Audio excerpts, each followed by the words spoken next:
Well, I came very, very much prepared for this podcast. Yeah, I have all of my stuff. You're Frank Bankston. Yes, I am. Our wires are crossed. Look at this. I think in general we got to we have to talk into these microphones, and I'm going to listen for just a second while we start this kind. Oh, that sounds nice. Matt, can we hear you've got to keep it close to you, or it doesn't work. Yeah, Matt here. Out here. Yeah. Out here. All right, so Beyond the Build podcast, that's what this is for. We have known each other for, well, I'm 47 now, and kindergarten was somewhere around, 6 years old, maybe 5, 6 for us. Yeah. So that means that we have known each other, Matt and I at least, for 42 years. I probably didn't know Dad at the time. No. But certainly at the age of 10, when we moved out to Grain Valley, as the story that I recall it, on the playground. Yep. So today we have Frank and Matt Bankston. We've basically grown up together. Right. You've been at my house as much as probably at your house. Yeah. And we're in a profession together, Correct. which has been serendipitous in many ways. And Matt also is in this construction industry, but from a little different perspective. So what I think we'll start with doing today, since we know how we know each other, we can definitely talk old stories, but kind of like where the reason that Matt, I think, mentioned something about having you on here, and I love that idea, Matt. Thank you. Because I find myself getting into this position where who do you invite to just sit around and talk about or talk to or whatever, and what for? And so the whole inception of this podcast for me was not to look at the market and try to find answers. It was to have a space where my interests, your interests, whatever we could talk about that was not just construction related, but involved life, love, liberty, happiness, all that stuff. Which is why it's called Beyond the Build. Because while we build, and it's definitely a key component to our world, it's not our world. It's not our lives. Our lives have been intertwined for 42 years that we just talked about. And that's what I thought was really intriguing of this thought that you could come in and talk what your career has been, and I want to hear that. And also what your life and how that has looked and melded into your career, that then we can have as the perspective of you're the mentor, you're the dad, you're the senior here. We're the, don't be the what were you saying the other day? Don't be the knuckleheads. Don't be a knucklehead. Yeah. Don't be a knucklehead. Been raised in a don't be a knucklehead environment. And I can speak to how that felt for me, and I'd love, to hear how it, being a year and a half older almost than I am, and your experience and your perspectives and where you are in your life and careers and just how it all plays together. I can give you a rundown from me from day one. Let's do it. Let's hear it. I've been in the lumber business for 47 years. I started out with the Dirks Lumber Company down at 19th and Woodland, unloading box cars by hand in the heat of summer. When I moved up from there, was working in the yard, driving a forklift. Got to be a dispatcher, truck driver. Years went by. Different lumber yards, in the past, you move around. Once I asked, I go, what's this sales like? Well, before you get there, you got to learn stuff. And I had a mentor back then, a guy named Saul Ellis. Oh, okay, Saul Ellis. Yeah, he was a big developer, builder out of Johnson County, right. Yeah. Taught me how to do blueprints the old school way. Taught me a lot about product knowledge that I didn't know. Got into sales, thought I was going to die. It's not as easy as it might look. You look at salespeople, they leave in the morning, they're going all day long. Oh, you don't do nothing, you just ride around your truck all day. That's not the ticket. You might do that all day, but you're going to sit at home at night trying to make phone calls to generate that business. So 47 years later, I've been in sales for probably 35 of it. Retired 4 years ago. Gave it up. Somehow they wooed me back in. So I've been back to work probably 3 or 4 months part-time doing what I love to do, and that's teach and show people what to do. And I was thought about this, what was the one hardest thing growing my whole career to learn. I remember I was with Diamond Lumber Company, and we did everything by hand. Okay, there was no computers. You did all the takeoffs by hand. You did all the figuring by hand. And they come up to us and say, guys, I'm going to show you how to do this stuff on a computer. And I go, have you lost your mind? When approximately was this? Do you remember about what year you were at Diamond? It had to be in the 80s. Oh my gosh. Yeah. Like dot matrix here, Commodore 64 and floppy disk. Terminal. Yeah, it was. It was like, and I went, I can't do this. And I'd find myself going back to the old way because I was so used to it, And for one who did terrible in math in school, and that's all I did now is just work with numbers. Yeah. It's just amazing. And the relationships you build by just different people like yourself in life, that you'll have. I mean, you have got some great friends that are builders. So 47 years you've been in sales, you said. In the business. Roughly 35 years in sales, yeah. So the year that I was born was when you started in the lumber industry. Yeah. So Matt would have been a year and a half old, give or take, and you're starting out as a ruffian at the bottom rung is what it sounds like. I was having to learn it because that was the path then. There wasn't that you couldn't just jump rungs and show up unless probably that it maybe a little nepotism could be involved. The boss's kid might get a better job, but that was the age of you earn your stripes. Is that accurate? That's correct. I mean, I remember I was working for a company and Foster Lumber Company, and I was making, I don't remember the figure, let's say $500 a month. And Matt was just born, and my daughter was born, and I told Morris, I said, Morris, I go, dude, you have to give me a raise. I got 2 young kids. I'll never forget this. He goes, Frank, do you want to make a raise? I go, yeah. He goes, sell more lumber. Brutal. Extremely brutal at that age. But I mean, like, really though, what did that do for you? It made me more motivated, and you'll be surprised how many times I've told that story to people, and they went, "The guy was kind of a jerk." I go, "No, he really wasn't. He probably sent me down a different path in life that I really didn't think was there. It motivated me to get out and do more." Does that make sense to you, Kevin? Oh, Absolutely. I guarantee it. I mean, that's at that age, that young in the industry, to have someone to give you that kind of drive that says, you want to make more money, go find it. Yeah. That's the answer. I think on that all the time from my own personal perspective of growing up, and you're a kid, you live a life, and then you see the life that others live, and you try to connect whether or not why it is that I get that life or don't get that life when others seem to have more, right? When we're outwardly looking all the time. And I know that exact feeling from going to my parents and being like, I want this. And, whether it was the old adage of, well, there ain't no money trees, it doesn't grow on a tree, and what set my path. If you remember, I started working at Hy-Vee at 14 and a half, and it was because I wanted things, and my dad just point blank said, well, figure out how to go get them.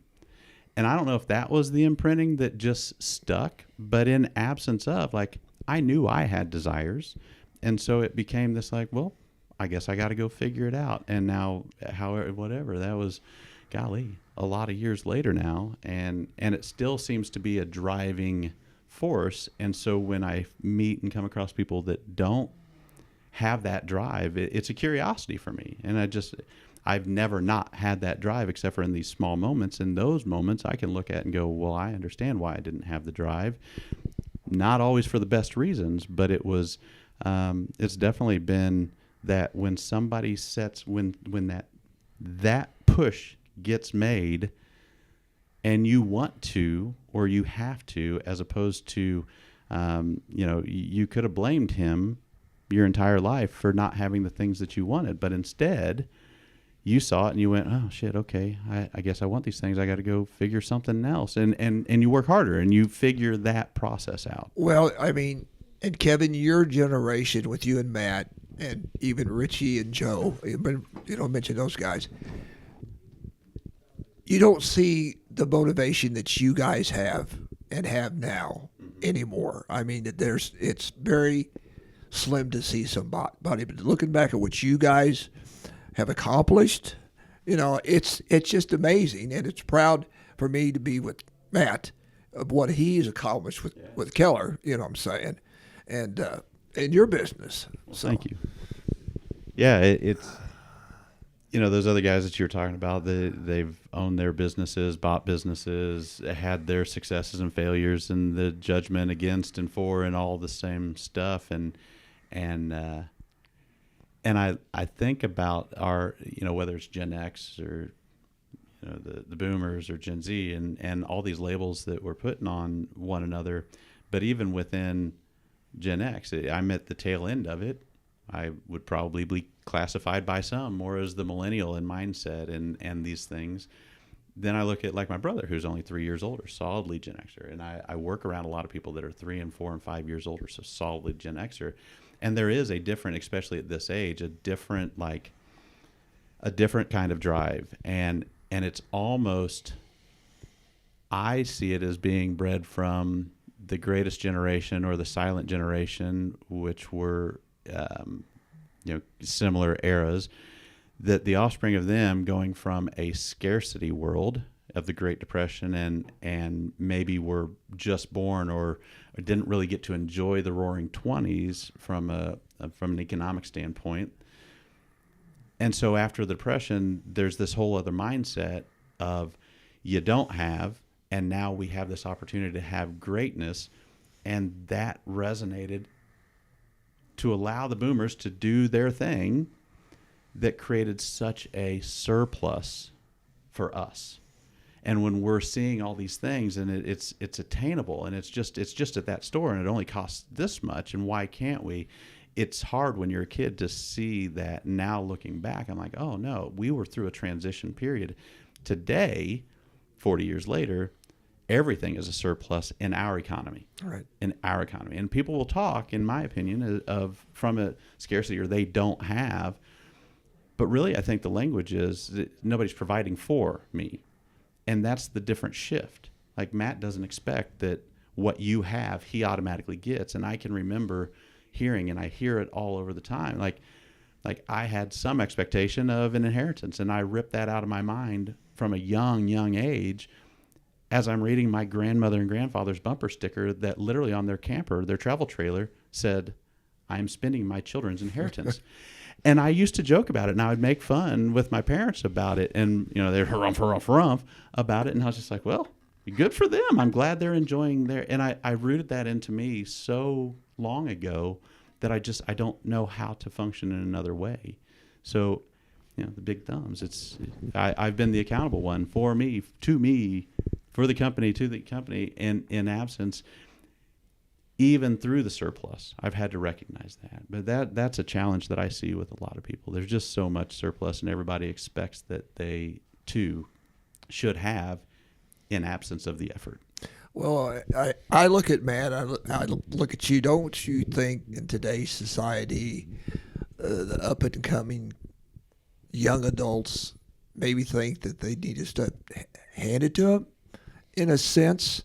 Okay, well, I've worked here so long, I need this promotion. I do here. Yeah. I can't say that through my 20s and 30s that I didn't ever have the jealousy or enviousness too. You know what I'm saying? We all did, like that. And maybe that's just the difference is we can sit around. If we were talking about this, if I had the wherewithal to have a recorder 20 years ago and be in advance of this conversation is way different because it would be all about the wants, and you'd be now in my shoes age-wise going, you ain't got to figure it out. And now we've kind of all got that age and wisdom. And maybe that's just it, is what age do you actually receive wisdom? Because wisdom is the knowledge applied, right? And Correct. That the after effect of not just the education. So I don't know, maybe that's just it. We can see it, and we can wax poetic a little bit better now and set in a different perspective and mind state as opposed to being in it in the moment too. So we've traveled a lot together, hunted a lot together. What has the influence of hunting in the outdoors been for you in your professional life, in your personal life, as a father, as a grandfather, and as a friend, as a husband?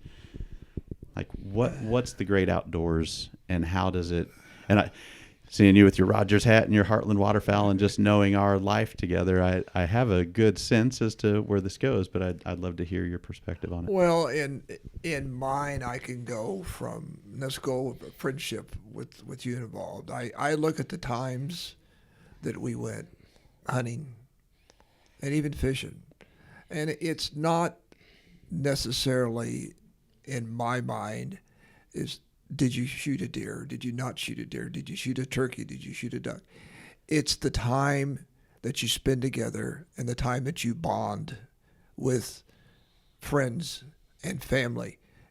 It's not about, I don't want to say killing, but it's bonding. Now, it's always a plus if you have a good hunt, and we've had some good hunts before, but you learn and you build, and as I'm older now and Matt's older and you are older doing stuff on your own, I'm bringing my grandkids into it, That's awesome. Lincoln's just turned 16, and I'm taking him deer hunting, and he's enjoying that. That's a part of my life that I will do anything in the world for my grandkids and my kids. But that's a part of the bond that you have with friends and family that you can never look back on. You always got to move forward. I mean, growing up, we spent, from the time that Truman Lake was open, we spent every other weekend for, I would say, 10 years minimum at the lake, staying at a different campground. Before that, it was either Smithville or Lake Chicomo. On Sundays after church, it was getting outside and doing something. And I remember the first boat Dad had bought, he got from a guy down the street in Independence. It was an old fiberglass boat, but we had a boat. It didn't matter what color it was, what it looked like. I didn't care. We had a boat. Mm-hmm. And that sparked my interest in wanting to be outdoors and meeting people. And then the hard part for me was 5 and 6 years old. Dad and Paw and Uncle Vincent and Mark would get to go to Swan Lake, but I didn't get to go.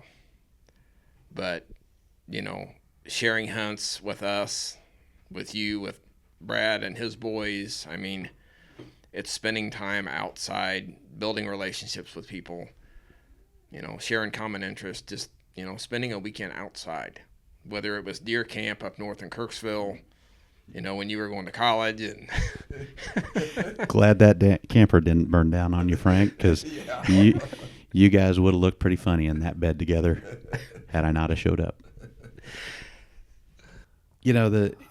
I can go all the way back to high school, and we had some morning hunts over on the Crane ground, and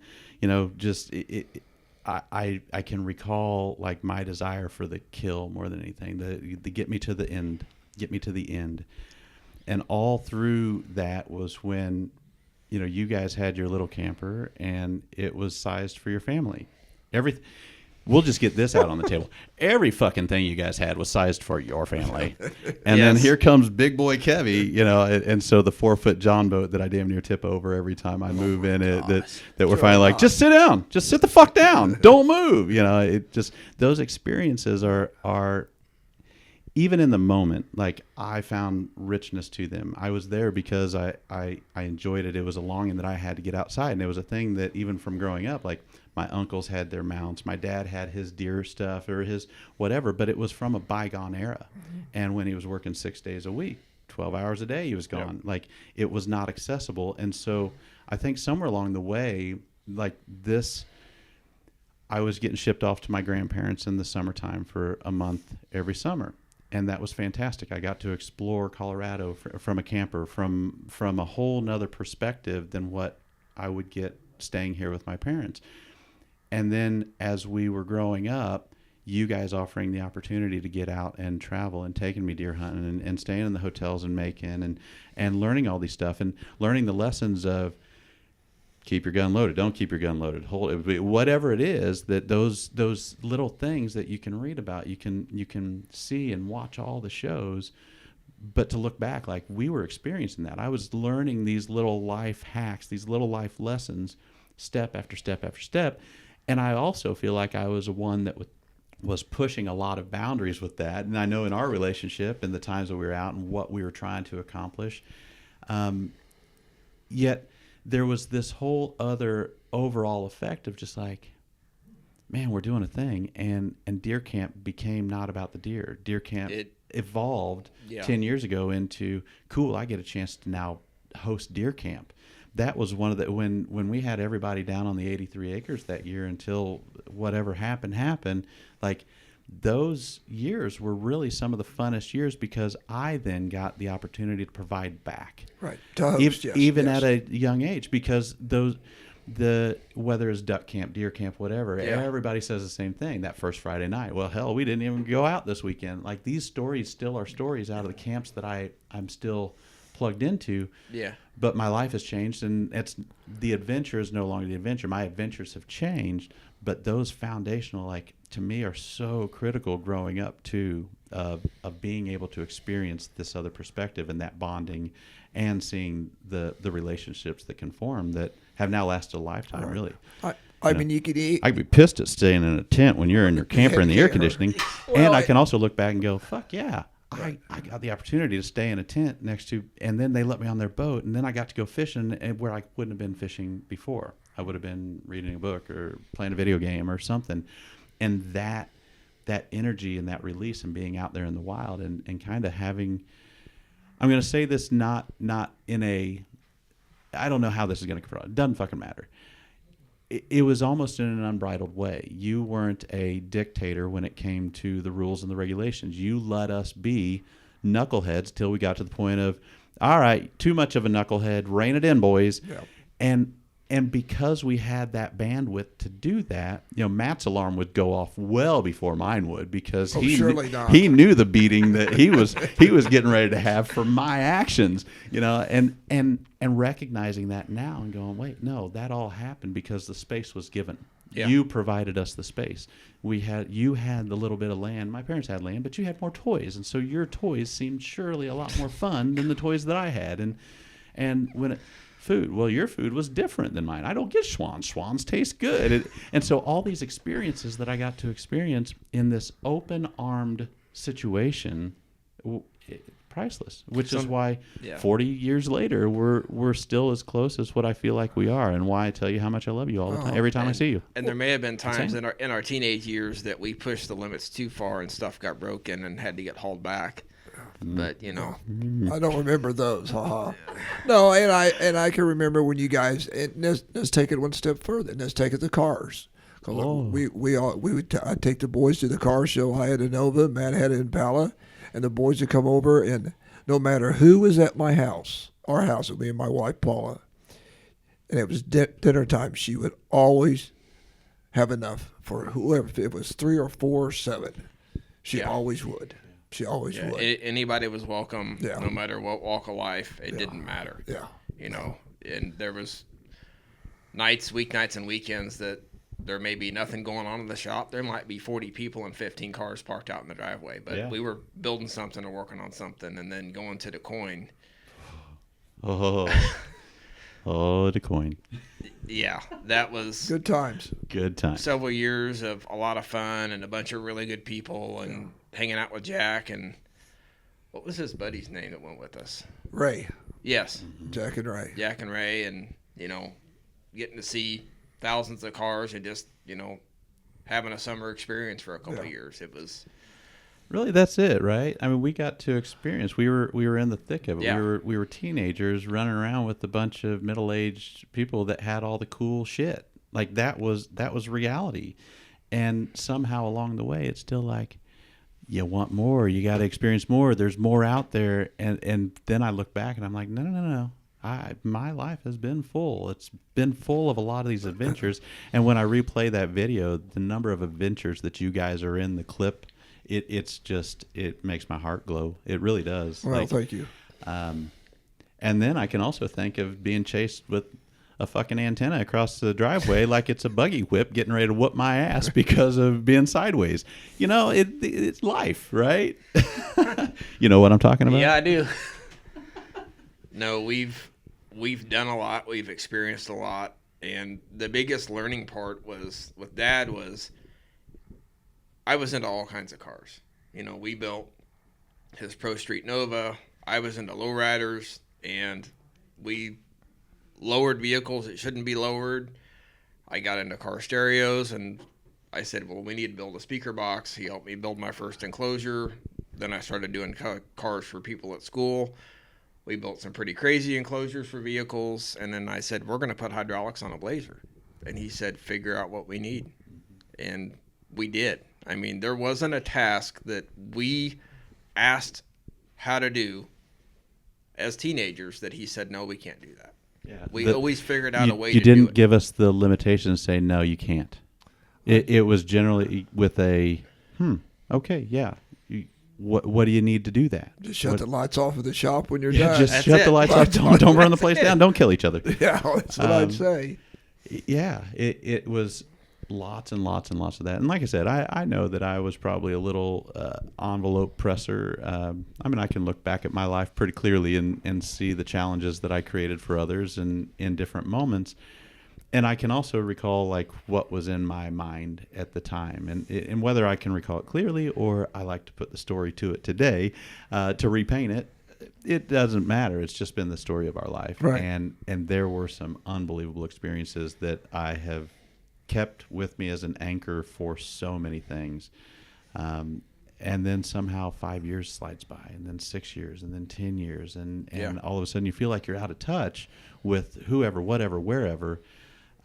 And for you guys in my life, we've been distant, but we've never been far away. No.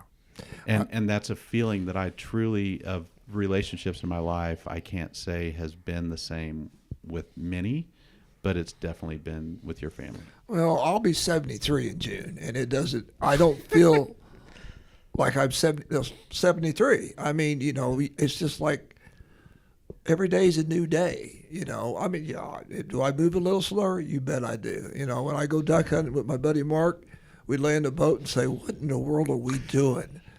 You know, you try to get out with the waders on, and it's hard to do. But you know what? We still do it because, you know, getting old's not for the weak. Yeah. No, it's not. Yeah, that's. I guess that's my it. motto. My motto. So from that regard, like being that we're 40 years together, I've seen your family, the elder statesmen, the Uncle Vinny's and Papa and that sort of thing come and go, Lucille, and you know the losses that the family has had. How have those impacted? Like I can go back to the Uncle Vinny days, and we could all tell stories, and you could take those stories times 1,000, you know, Correct. with that one individual, and then you also had your parents, and you had your upbringing.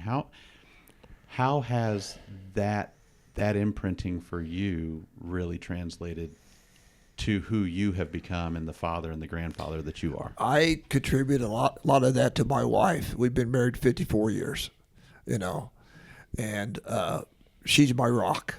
And, you know, people pass away, but you just look at the memories, keep the memories in, and just, you know, we believe in God. We go to church, you know, and that's a big part of our life, you know. But I guess being married that long, just staying together, staying to love. So Had a pretty good 50th anniversary. yeah, we Yeah, did. that was pretty rough. We did. Nice helicopter ride, wasn't it? And it was a nice helicopter ride. Pretty epic. So for those that don't get the visual that we all have in our mind, their 50th, there's a good friend of the family that owns some helicopters, and Matt coursed him into flying to the Bankston house to pick the Bankstons up, to fly them to the other Bankston house to drop them off for a party in their But we helicopter. didn't know about That the they party. knew that they knew about. nothing about. They Yeah. thought they were landing at Summit Grill. Yeah. Shocked. You mean when a helicopter drops into your backyard and Backyard, they're like, "Hey, that's that's for you." That's for you. You mean you're not used to that? Oh no. It was pretty cool. It was fun. So you talk about Paula, and if there's a book of saints, I too would hang her up in that without a doubt for so many thousands of reasons. And it's just, she just has a general kindness to her and empathy that you just don't see in people very often. And I've watched you guys' relationship, and I have never once that I can think of heard you show up just railing about your spouse or whatever. Now, have there been fights? I'm sure you guys have had and that sort of thing, but I've never witnessed you guys trying to get into separate camps, or you deciding or acknowledging or stating, I am here to get away from my family, my wife, my circumstance, my relationship. And I think that whether or not that was your influence or just other things that have happened in my life, but that's something that I am latching on to so hard today, because when I look around at the people that I know that literally try to run from the life that they have that's in existence, they don't seem very happy. They seem like they're constantly in turmoil. And I've latched on to this idea that no, you put the effort into that relationship because that is your anchor. And for you to say, she is my anchor, like it really helped. It kind of little hairs on the back of my neck, because I think about my wife and my daughter and where I was when her and I, like, my daughter's now 5. Delilah she's growing up every day. At the age of 3, am I going to stay or am I going to go? Like, I was just in a weird headspace because I was still in my single life, living the life that I had lived for 45 years. And I had this kid and I had this relationship. And I had this moment where things were stressed and things were strange. And I knew that it wasn't, if I wanted to be the father that I thought over here that I could maybe want to be, well, shit, who fixes that? That's right. This guy. Yeah. And so it started out truly with a simple conversation of, hey, babe, I'm miserable in this situation. I don't want us to be miserable because I have a goal in mind, and I love us. I love everything about this. I need help. And she was the one that actually first got me. I've done therapy in different walks of life, but got me hooked up with a person that now, a little over 2 years, we've been seeing each other every couple weeks, once a week, every couple weeks, right, and going down this other journey to kind of find myself and reset my position as I have to lead by being that person that I want them to see, not what it is that I'm going to say. And it's how you interact with your spouse, how I care and love for her, how I care and show up for my kids, and how I care and show up for my sphere, right? And there's a lot of people that give me way more accolades than what these things between my ears will give myself credit for, because I also see the hurt and the damage that I've done to people and the chaos that I have caused. And it's just nice to know, I guess, that there really is that mecca, that happiness, that satisfaction, that solitude, that exists out there for other people, because I feel like I'm finding it finally after my journey, and hope that I can get it even more honed and better over the course of time by continuing to invest in that. Family is everything to me. I mean, Matt lives here in town. Daughter Amy and her family lives in Wichita. People have asked me, you love Florida. Why don't you pack up and go to Florida? I know you could do it. Sell your house and go. I go, my family's not in Florida. My family is here, and I will stay here, close to my family. Now, Amy lives 3 hours away, but that's nothing. Sure. That's not a big deal. So the kids are all into sports. It's family, Kevin. It's once people figure out it's family, they got it. So I don't want to challenge the it's family, but can I make a qualifier that it can be your chosen family also? Sure. You right? Yeah. Not just blood family. That's right. And that is something that I've struggled with, truly rationalizing over the course of my life, that I have felt closer at many points in my life to people that were my closest of friends, Yeah. or the people that were in the trenches with me, even beyond my family. And I think I already said, Yeah. like, I have an older brother. Right. Do you know how many people know that I have an older brother? Very few. You know why? Because my older brother and I don't really have a relationship. We haven't since we were children. Why? Does it really matter? But while he is blood family, I would not put him in my category that we're talking about of I need to stay here because of family. Right. The choice of obligations and to who, to me, becomes this decision that we get to make. And when the family is reciprocating, which is why, our family, and we're here to care for one another because we've always done that. When you have family that isn't doing that, it's a really hard situation. Like, I don't know. Anyway, so I just wanted to qualify that by saying You're you part are of the- more of my family Yes. than some of my actual You're family. definitely in our family. I Yeah. mean, you've always been, So, I mean, it's just, you were young and a knucklehead, but now you're a grown-up, mature man that So they think. though they think.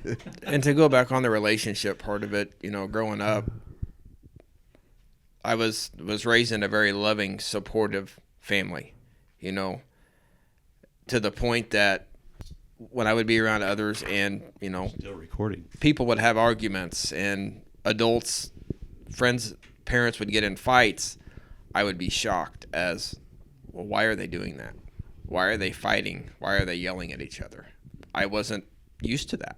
And, people would come over, the friends would come over to the house and say, oh, your house is so great and your parents are so great. And they, you get to do all this neat things. And I didn't understand that other families maybe didn't support what their children wanted to do, or they weren't supportive and saying, yes, I will help you learn how to do this.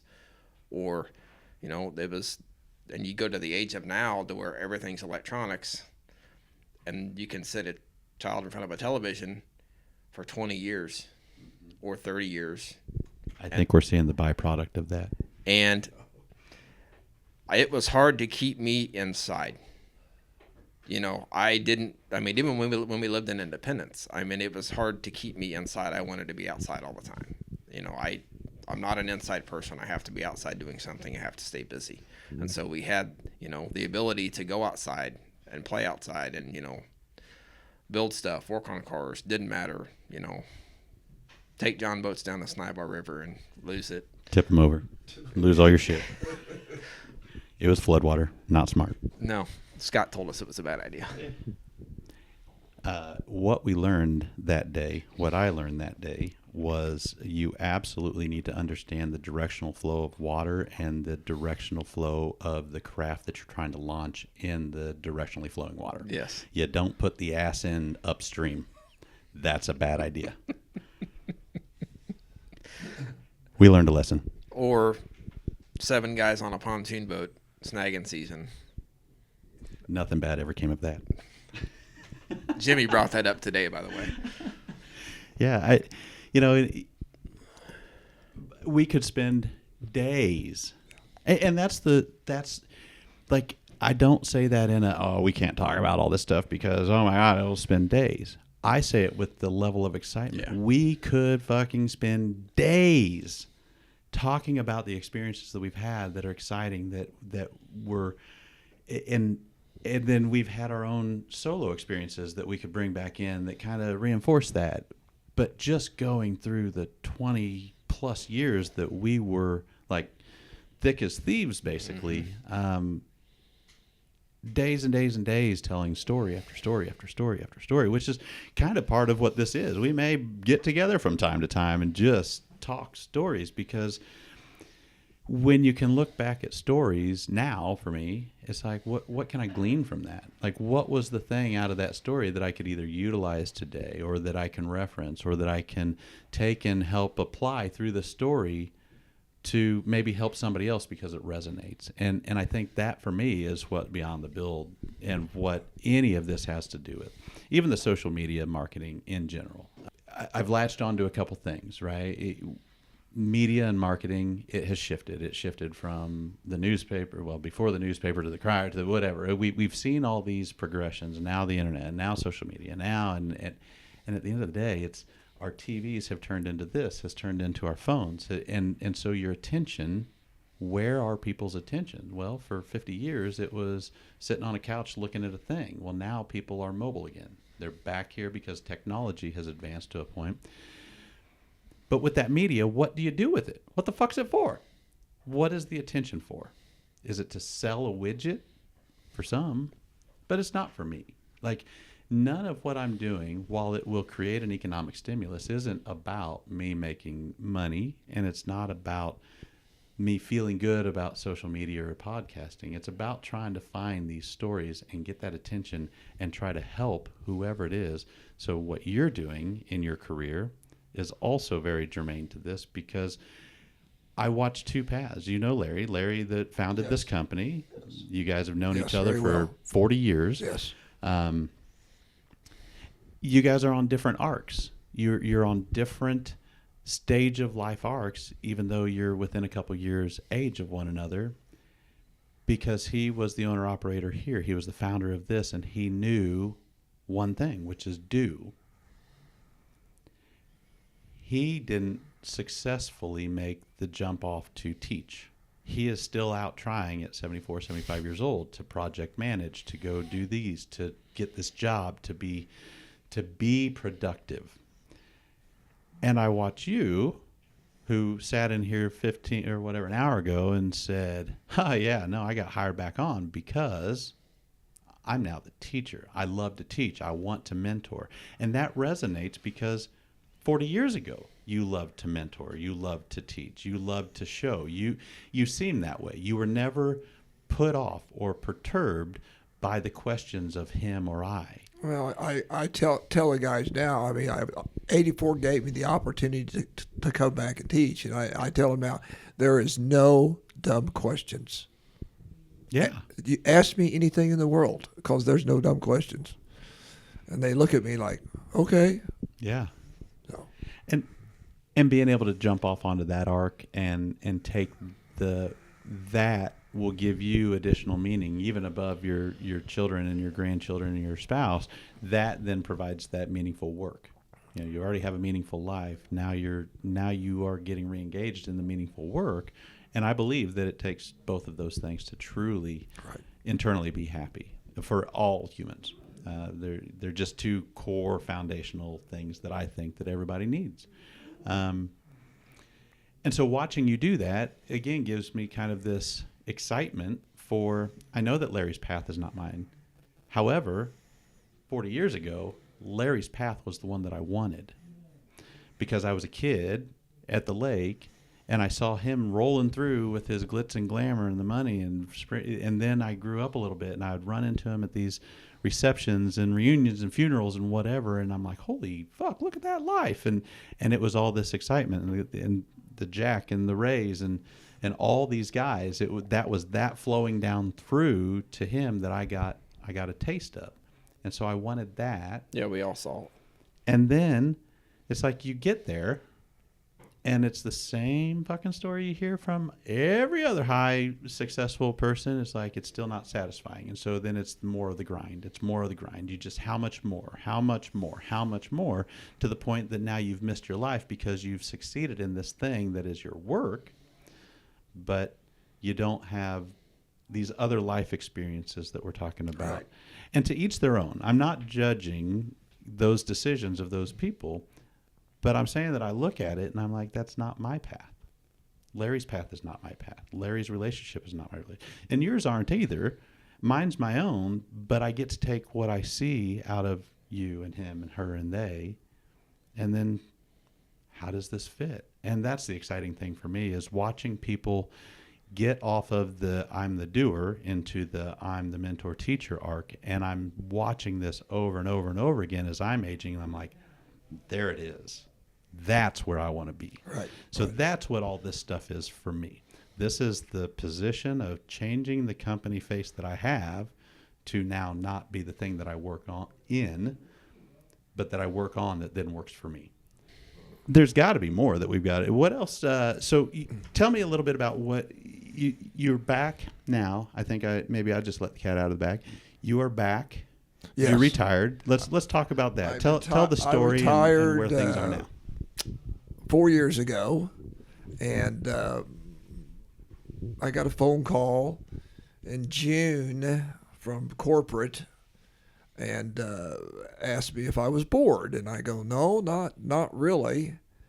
And Mr. Cochran goes, well, he says, would you come to work for me 2 days a week? I'm going, man, I really don't want to go to work. He said, just think about it. He goes, I got some young guys that I want you to train them the way you were trained, the old school way, not the computers. I want you to go back from the concrete up and show them everything in the world. I thought about it for a month or so, and I called him up, and I go, well, I had another meeting with him, and it intrigued me enough that I said, well, you know what, let's try it till Christmas. So I'm teaching every day. I don't work every day. I work 2 days a week. I'm teaching, and the guys are receptive. I have a new guy starting actually the first week of March, which is now. And it's just rewarding to go out there and show somebody and have the look on their face when they go, oh, that's how that works. I never knew that. And to have the young guys, kind of really get into it. And even with the current staff they have, some of the salespeople, they still come and ask me questions that some days I can answer, some days I can't. But if I can't answer it, I found the correct way. I even got an architect to come in a couple weeks ago and spend an hour with us, Matt Davis. Okay. And he went through all the stuff. And it kind of Q&A time for the other salespeople, and we have 2 in-house designers there that do our takeoffs and stuff. So it's kind of broaden everybody's mind a little bit, using my knowledge and stuff that I have. Not that they don't, but sometimes I think of things and get it out, and they go, how did you think of that? I go, well, I've probably done it 100 times over my life. I guarantee it. So it's a new experience for me. It's fun, if I could say that right. It's fun. I mean, and that's what I told you from the beginning. I said, please, when this stops being fun, remember, you don't have to do this. Oh, I know. Yeah. This isn't a job you have to have. I said, as long as you're enjoying it, then do it. Well, I guarantee it. They're going to feed me, guys, as long as I want to be there. They told me, right, you stay as long as you want, work as much as you want. So there's a lot that I've been listening on and reading on that speaks exactly to what it is that they have you there for, which is another component that if somebody can figure out how to bottle, and you see a lot of people, I think, online that are trying to and sell systems and sell knowledge and sell this, because the reality of it is the break in age of labor from the pre-technological era to the technological era, and that gap of actual applied knowledge is aging out. Mm-hmm. It's aging out hard. Yeah. And so there's this, it feels like a clawing at, well, we've got to extract as much from grandma and grandpa. And I believe that there is a moment here where we're going to try to squeeze as much information with the people that will listen. Those people will be the few that make it through to go on to be, because in absence of that applied knowledge and that mentorship, that gap leaves people really questioning, which causes so much more chaos that then entire systems get redesigned. So if we want our future to look anything like it is currently or has been in the past, that's required. Now, I'll also say that with technology, again, until robots are climbing the outside of these buildings, or until we actually have the AI systems to where it doesn't require human intervention, I think we're a long ways away from that in our industries. And maybe I'm just short-sighted and we're a lot closer than what I think. But going back to what you're talking about, I can send a print to Bangladesh, any AI, whatever, they will take and they will send back a full takeoff. How do I know that that's right? Now I got to take something that somebody's punched through their computer and their assumptions, their models off of this. How do I know that that's right when I go sell that job?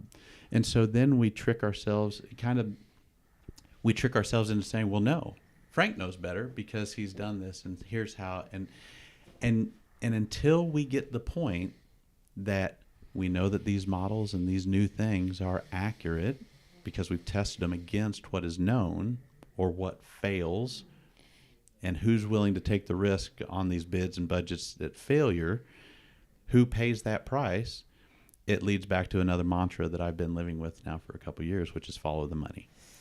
The money will dictate where things go and come from, period. And AI may be the solution, but in the meantime, the stopgap is we have to get knowledge from point A to point B. Well, my whole theory with that, Kevin, is that the computer system, that the AI that generates the material list is great, but if the salesperson doesn't have the knowledge of how that goes together and can look at that takeoff and look at that blueprint and spend an hour and say, oh, that doesn't make sense. Where's the LBLs at? You left the LBLs off, or whatever. Exactly. I have a theory about sales, and it's my 5-step theory that I've always said there's 5 reasons why a job will fail. I've got to hear this. First reason is I get the wrong information from the builder. He gives me the plan, it's the wrong information. Never happened. Oh, it never happens. The second one is wrong information from the architect? No. Obviously, that never happens too. I make a mistake when I take it off. Okay? Third one is when the guy pulls the load, he pulls the wrong lumber. Okay. Fourth one is when they deliver the lumber, they screw it all up and dump it, and they can't even use it. Yeah. The fifth one is the framer cuts it up wrong. So there's your 5 reasons why a job's going to fail before it even gets started. That's pretty good. Yeah, I've seen 5 of those. I bet you have. Can you add anything to that? Speaking to lumber specifically, I mean, you've dealt with who's dealing with it on the site and how they can screw it up, who dealt with it in the beginning with the information, how they can screw it up, taking your own accountability for your own takeoff, putting the accountability on the person who's responsible, taking the right thing to the place, so the logistics, supply chain. So, yeah, I mean, other than really getting into outside factors that we would have no control over, true supply, logistics, whatever, right. then, yeah, that's a pretty good simplification. Sums it up pretty quick. I'm going to think on this afterwards and see if I can come up, and I might add something to it, and I'll let you know if I do. But that's a pretty good that's pretty much covers it. If you use those as the main headings, I can see where those buckets lie. You could. It's not that every job's going to fail, but you get a pretty good percentage that you're going to have a problem. Yeah. And so what do you do? Let's take this one step further now. How do you educate? Because those are the problems, right? Correct. These are the things these are the red flags. These are the problems that we live with. What's your next statement? Do you offer solutions, or is it more of a I'm going to give you the problems, you have to sort it out sort of mindset? Where does that next step go for you? Well, with the guys now, it's you have to have the hands on. You have to be on the job every day, and I know a lot of salespeople that don't go by the jobs every day. To me, that's where it's very important, if they go by there, that you can stop these little issues. Look at the lumber. Look at it if it's messed up. I mean, if the builder would call you, Kevin, you'd call me and say, where are they at with the fourplex? And I haven't been there in 2 weeks. You're going to go, you're not going to have a good answer. The way I look at it, a lumber salesman is actually a working superintendent for every person they sell. It's just an attitude of them. So literally, if you hire me to do a job, I'm working for you, Kevin.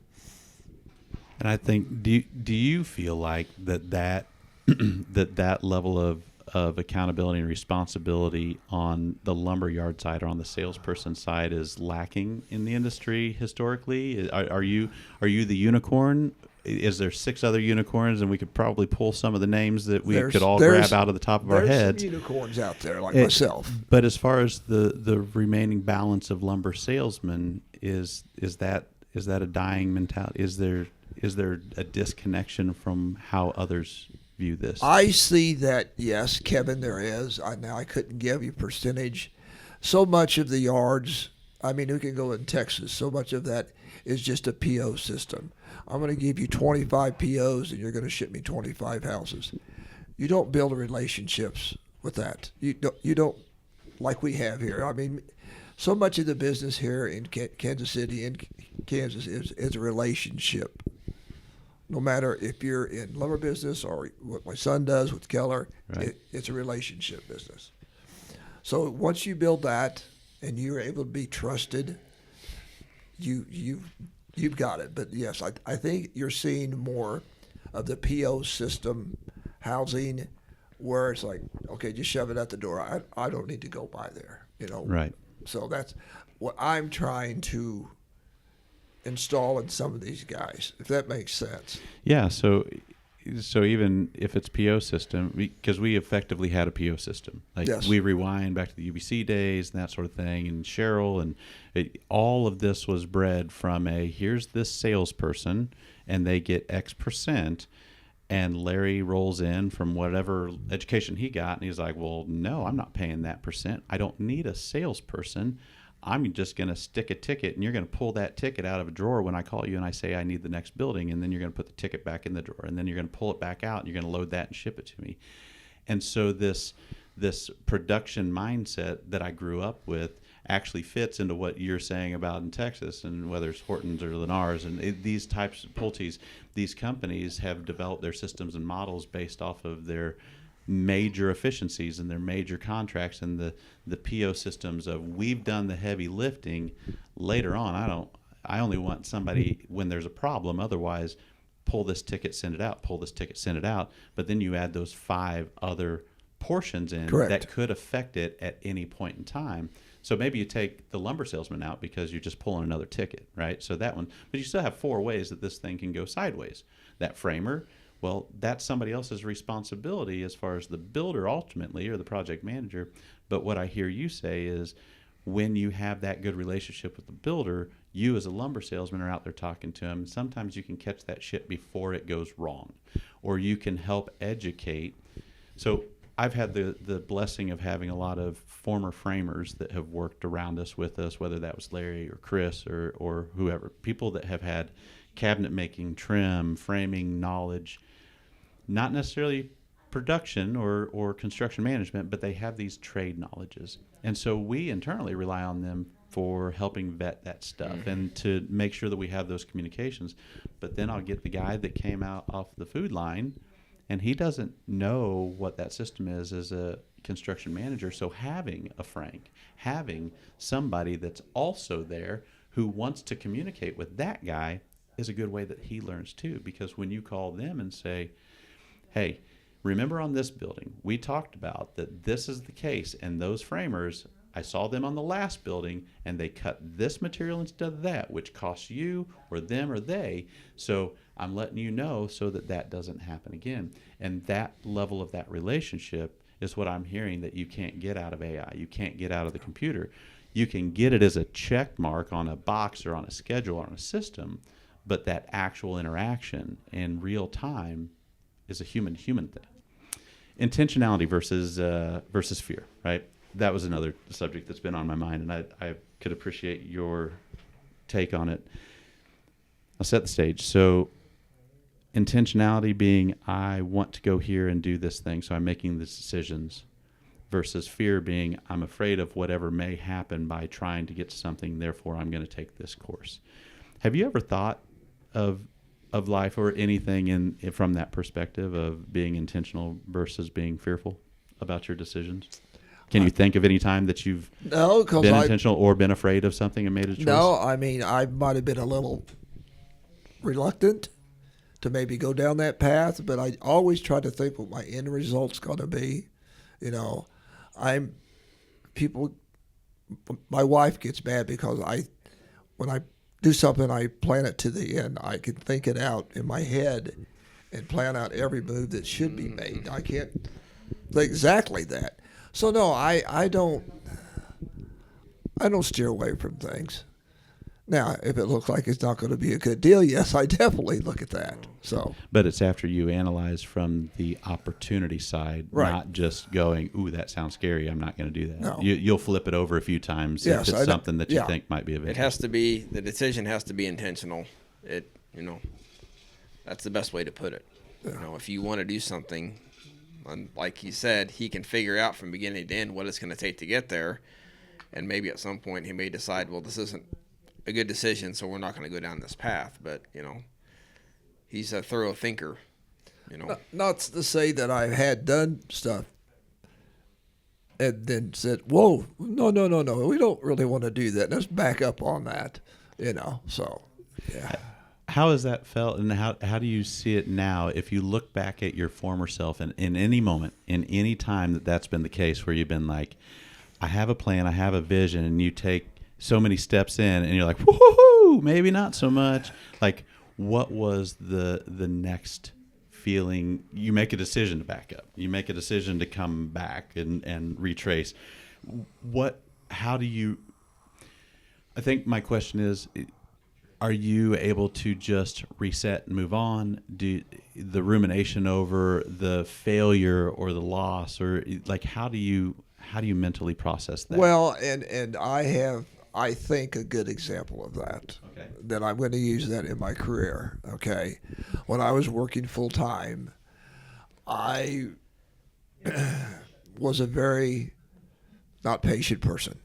Okay, and that has its downfalls in life. The people that, like myself, I wasn't very patient. I regret them things. And now that I'm back, not the same thing, I can look back and I use the saying, you don't want to bring the old Frank out. So it's in that perspective, I'll look back on something that's happened and the way I did things. In life, life's too short. Just it's not all about you if you think it's about you. You know what I'm saying? That makes sense to you? Yeah. Another way to say that is nobody gives a shit about you other than you. Bingo. Everybody else's life is not all about you. Right. But my life is my only life. And so Yeah. from that perspective, it is all about me. Yeah. To the degree that I get to choose what my life is for everybody else as well. And I don't know. We're maybe attacking it the similar ways, different words. I just, I think I spent a lot of years and have kicking myself over decisions or mistakes or the retracing and that sort of thing and trying to figure out how to shed that. And I think it's one of those, the old adage, that just time heals. You get enough in the rear view, you find other opportunities, your focus goes away from here. And so you can pull your focus off of that thing that's been causing you the grief. And in a moment, it's a lot harder, but it's still doable, I think, to move on. I was just curious if there are times that you're just like, man, this Oh, is... yeah, that's happened. This is... Whoa. Anyhow. We all retrace. Well, I don't know what else. I'm sure we could talk about shit for the next 6 hours because it's just what we can do. Well, thank you for having us. Dude, Yeah. I appreciate you guys, both of you coming Yes. in. It's always great to see you both. And is there anything else that you want to leave us with, Matt, and any words of wisdom or I mean, I don't know. do things with intentionality, and if you want something, you have to work for it. Nobody's going to hand it to you. That's right. That's I think what I learned at a young age was, if you want something, you have to work for it. Yeah. It's not going to be handed to you. Well, working and wanting for stuff is admirable, and what we want, I think, is where we need to understand what we fix our gaze on and the why Yep, behind that. And it sounds like my read on why it is that we've been friends for so many years is still staying true. And so I thank you so much for Oh, you're all welcome. of the time. Yep. Yes. All of your experiences, all of your mentoring, all of your patience, because God help us, we all need all of it. Yes, we do. Well, cool. Is there anything else, Frank, that No, I think any we shout outs to anybody that you want to No, I think we need to do it again, and try to think of different things, memories and stuff. I mean, not,